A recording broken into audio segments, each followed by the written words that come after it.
नमस्कार, कंज्यूमर अड्डा में आपका स्वागत है। मैं हूं मनोज श्रीवास्तव और अभी हम एक सीरीज लेकर आपके लिए आए हैं विदेशों में पढ़ाई पर आधारित, और इसमें आज हम बात करेंगे स्टेम की। स्टेम यानी science, technology, engineering and mathematics, और साइंस में तमाम वो subject physics, chemistry and biology. अगर ये लेकर आप अपना करियर प्लान कर रहे हैं तो उसके लिए विदेश में जाकर पढ़ाई करने के क्या ऑप्शन है, और ये ऑप्शन अगर हैं तो क्यों है, इससे क्या फ़ायदा है, ऐसा आप क्या हासिल करेंगे जो यहाँ नहीं हो सकता विदेश जाकर। तो इसके तमाम पहलुओं पर हम बातचीत करेंगे कि कॉस्ट क्या आएगी और बेनिफिट्स इसके क्या होंगे अगर आप चाहते हैं तो, करियर के लिहाज से भी, लाइफ के लिहाज से भी। तो इन तमाम चीज़ों को हम समझेंगे। उसके लिए एक्सपर्ट्स का एक पैनल हमारे साथ है। पहले आपका परिचय उनसे करवा दें। एई एजुकेशनल एडवाइज़र की डायरेक्टर जसवीन कौर हमारे साथ है, और एडू कोच के एमडी एंड सीईओ पुण्य विज। आप दोनों का बहुत बहुत स्वागत है कंज्यूमर अड्डा में। जसवीन, शुरुआत आपसे करते हैं।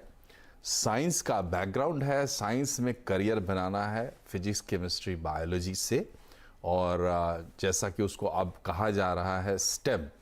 तो अगर मैं इंडिया में हूँ, इंडिया में रह के पढ़ाई करके अपना करियर बनाना चाहता हूँ, और अगर मैं विदेश जाकर वहाँ की पढ़ाई को अपनाकर करियर बनाना चाहता हूँ, क्या फ़र्क पड़ेगा, क्या एडवांटेजेस होंगे?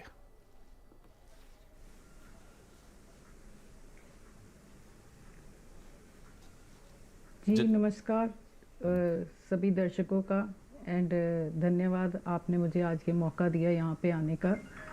पहला जो आपने आप एक बार प्लीज क्वेश्चन फिर से रिपीट कर सकते हैं? मैं ये पूछ रहा हूँ कि एडवांटेजेस क्या हैं अगर मैं विदेश जाकर पढ़ाई करता हूँ बजाय इसके कि इंडिया में करूँ। सर देखो, विदेश जाके पढ़ाई करना, अगर हम साइंस बैकग्राउंड स्टूडेंट्स की बात करें तो साइंस बैकग्राउंड लेने वाले स्टूडेंट्स जो हैं उनके पास सिर्फ मेडिकल ऑप्शन नहीं होता, और भी काफ़ी सारे ऑप्शंस हैं। अगर स्टूडेंट्स अभी जैसे कि उन्होंने साइंस के लिए, सपोज़ वो पहला ऑप्शन मेडिकल के लिए तैयारी कर रहे हैं, ठीक है, और मेडिकल की तैयारी करते करते इन केस उनका इंडिया में नंबर नहीं आता है तो वो ऑब्वियसली अब्रॉड का ही ऑप्शन चुनते हैं। डिफरेंस अब अगर फ़ायदे की बात की जाए तो ऑफ कोर्स वहाँ पे नॉलेज, अपॉर्चुनिटीज़, डाइवर्स कल्चर, और उसके अलावा स्कॉलरशिप प्रोग्राम्स, काफ़ी सारी चीज़ें हैं जिनको हम बोल सकते हैं कि बहुत एडवांटेजेस हैं ब्रॉड स्टडीज़ के जी। और जैसे कि अभी अगर हम सिर्फ मेडिसिन की बात करें तो मेडिसिन में ही अगर कुछ कंट्रीज़ हैं, UK, USA, Canada, New Zealand, Australia, अगर हम वहाँ से मेडिसिन की स्टडी करते हैं एमबीबीएस, तो उस स्टडी में सर हमें ये फ़ायदे हैं कि आप all over world wide recognised होते हो कहीं भी प्रैक्टिस करने के लिए। Okay. तो ये सबसे बड़ा बेनिफिट होता है। सेकंड सर, जैसे कि काफ़ी कॉलेजेस होते हैं मेडिकल लाइन में जो ECFMG अप्रूव्ड होते हैं, और जिससे कि स्टूडेंट कनाडा और अदर कंट्रीज, यूरोपियन कंट्रीज में भी जाके वर्ल्ड वाइड प्रैक्टिस कर सकते हैं जी। तो एक तो ये फ़ायदे हैं, और सारी टेक्नोलॉजीज़ आपको भी सर सबको पता है, टेक्नोलॉजीज़ पूरी अब्रॉड में ही इंडिया आती है।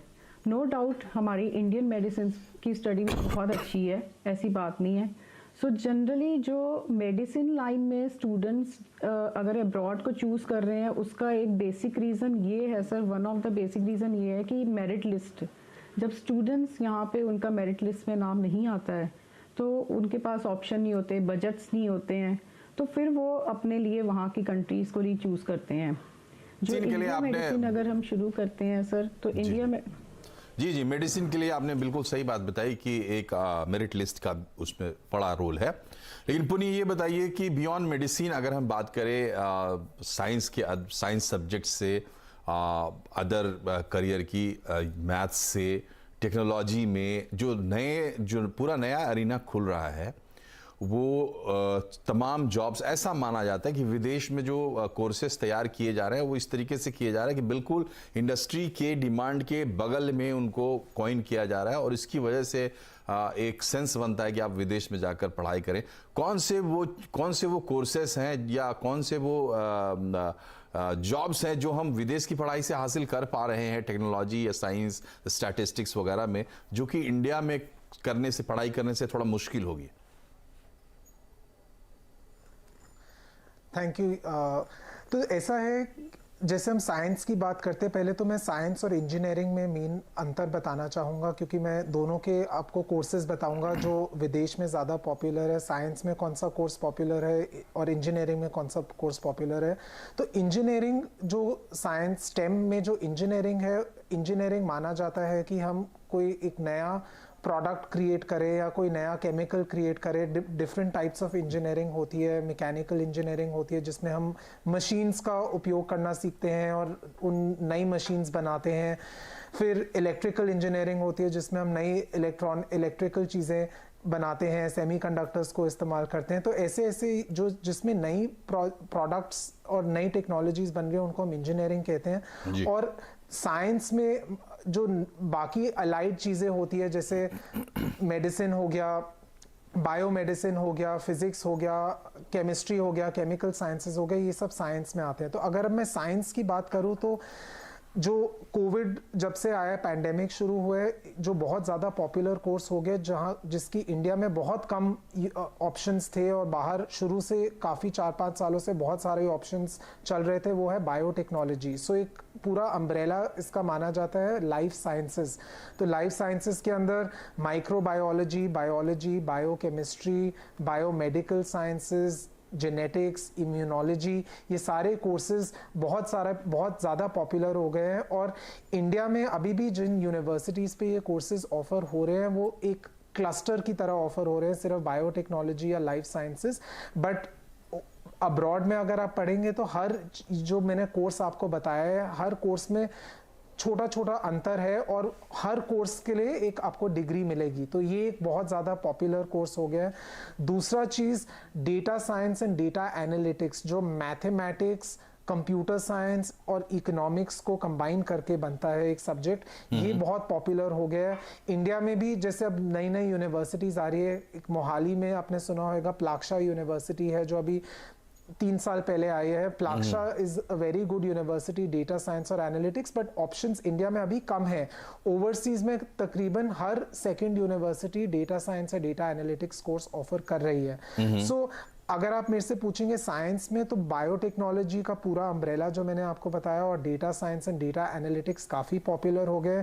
केमिस्ट्री से रिलेटेड जैसे फूड साइंसेस हैं, अब अगर हम देखें कि न्यूट्रिशन पे इतना एम्फेसिस हो गया है, लोग हेल्थ कॉन्शियस हो गए हैं, आर्टिफिशियल स्वीटनर्स फॉर एग्जांपल आ गए हैं, लोग शुगर कम कंज्यूम करना चाहते हैं और आर्टिफिशियल स्वीटनर्स पे ज़्यादा आ गए। तो एक नया कोर्स है food sciences and food technology जो बाहर बहुत ज़्यादा पॉपुलर हो गया। ऐसे ही इंजीनियरिंग में भी बहुत सारे नए इंजीनियरिंग के कोर्सेज हैं जो बाहर ऑफर हो रहे हैं, जो अभी तक इंडिया में बहुत सारी यूनिवर्सिटीज में नहीं है।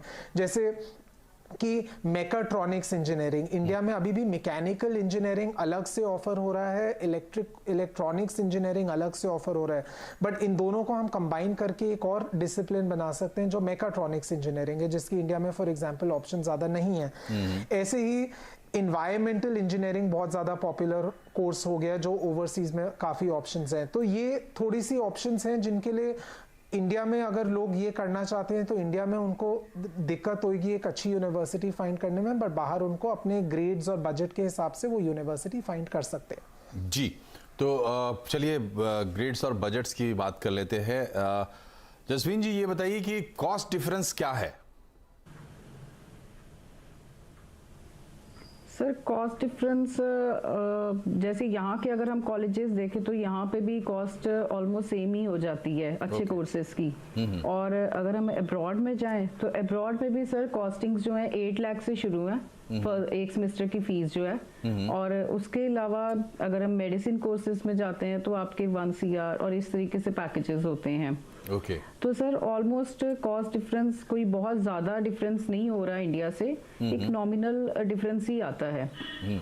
तो कॉस्ट बेनिफिट एनालिसिस अगर करते हैं, इंक्लूडिंग जो वहाँ पे एक्स्ट्रा जो खर्च आएगा कोर्स के अलावा, तो कॉस्ट बेनिफिट एनालिसिस के हिसाब से आपको लगता है कि एडवांटेज में है अगर आप विदेश जाकर पढ़ते हैं तो? जी जी बिल्कुल एडवांटेज में है सर। देखो अगर आप वहाँ पे जा रहे हो, आप वहाँ पे आपको 4 आवर्स अर्न करके भी मिलते हैं, आप वर्क कर सकते हो। काफी कोर्सेज में स्टूडेंट्स को अलाउ होता है और काफी